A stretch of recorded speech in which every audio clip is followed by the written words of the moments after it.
पनवेल पालिकेचे आयुक्त डॉक्टर सुधाकर शिंदे यांची नियमबाह्य बदली केल्याच्या निषेधार्थ पनवेल महापालिका संघर्ष समितीने डॉक्टर सुधाकर शिंदे समर्थन फेरी, पनवेल बचाव समर्थन फेरीचे आयोजन सोमवारी केले होते।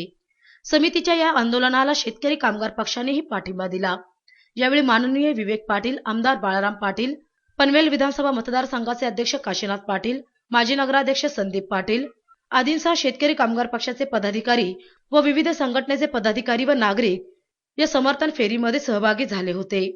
यावेळी बाळाराम पाटील यांनी आपल्या भावना व्यक्त करत पनवेल पालिकेला सक्षम आयुक्ताची गरज असून सुधाकर शिंदे यांच्यासारख्या आयुक्ताची बदली होणे यासारखे दुर्दैव काय अशा भावना व्यक्त केल्या।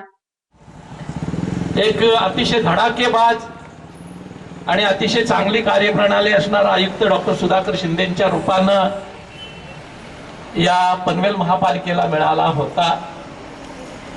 ज्या गोष्टी 10 वर्षाच्या प्रदीर्घ काळातल्या सत्तेमध्ये या ठिकाणी प्रशांत टप्पूर असतील, राम टप्पूर असतील आणि त्यांचे सारे सहकारी असतील ही मंडळी करू शकली नव्हती, त्या गोष्टी आपल्या 4 महिन्याच्या काळामध्ये या ठिकाणी लाईन अप करण्याचं, चॅनलाइज करण्याचं कौशल्य अतिशय धडाक्यानं आणि अतिशय निग्रहानं या ठिकाणी सुधाकर शिंदे यांनी दाखवलेलं होतं।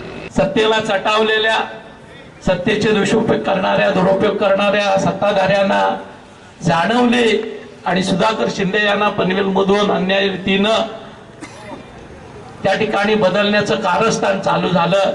मी मनापासून कांतीलाल कडू आणि त्यांच्या साऱ्या सहकाऱ्यांचं या ठिकाणी अभिनंदन करेन, त्यांचा आभार व्यक्त करेन की चांगलं काम करण्याचा प्रयत्न करणाऱ्या अधिकाऱ्यांना आपण या ठिकाणी सहकार्य करण्याची भूमिका घेतलेली आहे आणि याच्यातून भविष्याच्या काळात निश्चितपणे पनवेल महापालिकेचा कारभार चांगला होण्याच्या दृष्टीनं पावलं टाकली जातील असा विश्वास माझ्यासारख्या कार्यकर्त्याला आहे।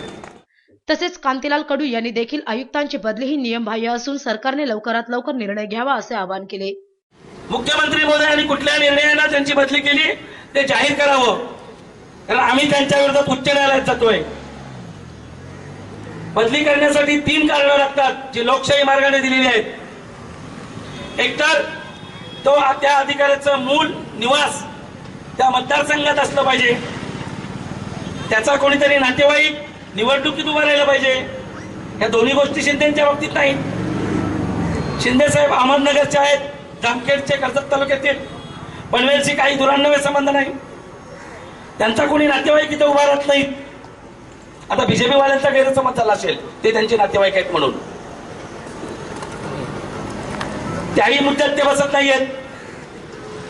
ज्या अधिकाऱ्याची 5 वर्ष सेवा त्या मतदारसंघात झाली असेल तर बदली करता येते, तोही मुद्दा नाही।